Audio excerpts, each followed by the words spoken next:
দাদা একটা মাত্র গেট হসপিটালের, এই জায়গায় যানজট হলে কি হবে? ম্যাডাম আপনাকে বারংবার বলা হচ্ছে, আপনি কিন্তু সাধারণ মানুষের অসুবিধার কারণ হয়ে দাঁড়াচ্ছেন। ম্যাডাম আপনার যা সমস্যা আছে আপনার সেই জায়গায় যান, এখানটায় আপনার কি আছে? চিকিৎসক স্বামীর বিরুদ্ধে ধর্নায় বসলেন স্ত্রী। আজ মঙ্গলবার দুপুরে আরামবাগ মেডিকেল কলেজে ও হাসপাতালে ওই গৃহবধূর ধর্নাকে ঘিরে চাঞ্চল্যের সৃষ্টি হয়। ব্যস্ততম সময়ে মেডিকেল কলেজের গেটের অদূরে ওই গৃহবধূর ধর্নায় ফলে ক্ষোভ প্রকাশ করেন হাসপাতালের স্টাফরা। জানা গেছে ওই গৃহবধূর নাম মামনি টুডু, তার স্বামীর নাম পরাণচন্দ্র টুডু। মামনি জানান তার চিকিৎসক স্বামীর আগেও বিয়ে হয়েছে, সেই মহিলার সঙ্গে নাকি তিনি এখনো সম্পর্ক রেখে চলেছেন।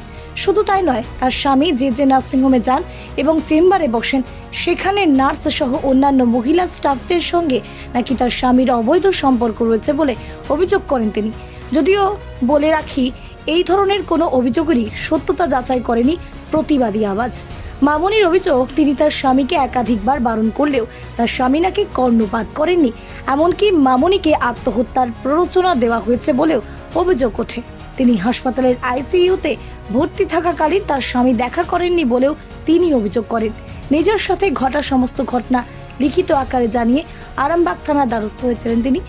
আরামবাগ মহিলা থানার ইমেল করে জানিয়েছেন বলেও তিনি জানান। কিন্তু সমস্যার কোনো সমাধান না হওয়ার কারণে ঘটনার বিচারের দাবিতে আজ মঙ্গলবার দুপুরে তিনি আরামবাগ মেডিকেল কলেজে ধর্নায় বসেন। কারণ এই হাসপাতালে ডিউটি করেন তার স্বামী। মামনির অভিযোগ, তার স্বামী তার সাথে কোনো যোগাযোগ রাখছেন না, তাকে বাড়ি থেকে বের করে দেওয়া হয়েছে। এখন তিনি কোথায় যাবেন, তাই স্বামী যাতে তার সাথে দেখা করে কথা বলেন, সেই আশাতেই তিনি হাসপাতালে গিয়ে ধর্না দেন। আমার হাজব্যান্ডকে আমার সাথে দেখা করছে না, দেখা করতে কোনোভাবেই ওনার সাথে দেখা করতে পারছি না। আমি সব জায়গায় যাচ্ছি, আমাকে সব জায়গা থেকে ফিরিয়ে দিচ্ছে, আর উনি নিজের ইচ্ছেই দেখা করছেন না আমার সাথে। আমি আইসিইউতে ছিলাম, সেখানেও যাইনি। আমার স্বামীর সাথে অনেক দিন আমার সাথে ঝামেলা হচ্ছে। ঝামেলা হওয়ার পরে আমি সুসাইড করতে আমাকে বাধ্য করছে, তাও আমাকে অ্যাডমিট করা হয়েছে রাস্তার লোকেরা, তবুও উনি কোনো রেসপন্স করছে না। ওনাকে হসপিটাল থেকে ফোন করা হয়েছে, তবুও এখনও পর্যন্ত আমার সাথে দেখা করছে না। হসপিটালের ডক্টর, গাইনোকোলজিস্ট পিসি টুডু।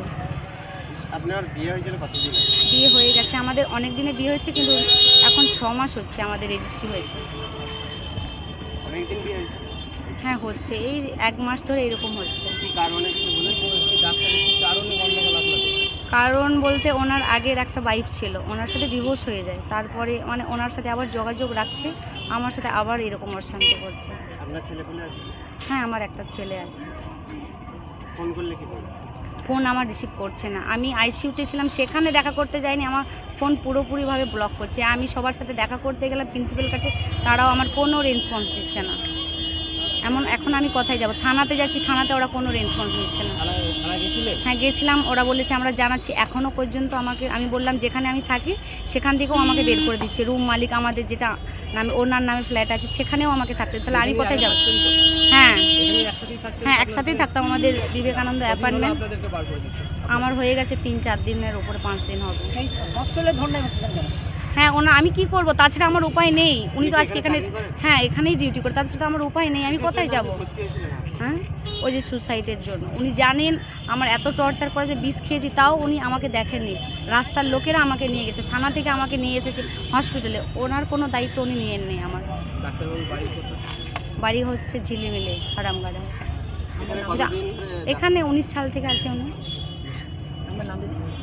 ডক্টর পরাণচন্দ্র টুডু। মামনি টুডু। কিভাবে আপনাদের যোগাযোগ হয়? বাড়ি কোথায়? আমার বাড়ি হচ্ছে বীরসিং, আমার বাপের বাড়ি। হ্যাঁ, বিয়ে আমাদের সম্পর্ক হয় না বিয়ের আগে থেকে? হ্যাঁ, বিয়ের আগে থেকে আমার বাড়ির লোকে বিয়ে দিয়েছে আমার। বাড়ির লোক থেকে বিয়ে দিয়েছে? তখন কি ওনার ডিভোর্স হয়ে যায়? হ্যাঁ, ওনার সাথে ওনার কোনো, হ্যাঁ সব জেনে শুনেই হয়েছে, কিন্তু উনি আমার সাথে এটা কেন করছেন? হ্যাঁ, আমার তো অত কথাও জানা, আমার জীবনটা উনি কেন নষ্ট করছেন? ওনাকে তো কেউ পারমিশন দেয়নি আমাকে আমার জীবনটা নষ্ট করার জন্য। যদি না থাকতে চাই, সে তো আমার সামনে সে কেন আসছে না? সে যদি কিছু না করে থাকে, কেন আমার সামনে আসছে না? আমি চাই উনিকে আমার সামনে আনা হোক। হ্যাঁ, আমার তো 100% সংসার করার ইচ্ছে। হ্যাঁ, আমার ছেলে আছে, হস্টেলে পড়ছে 5 বছর।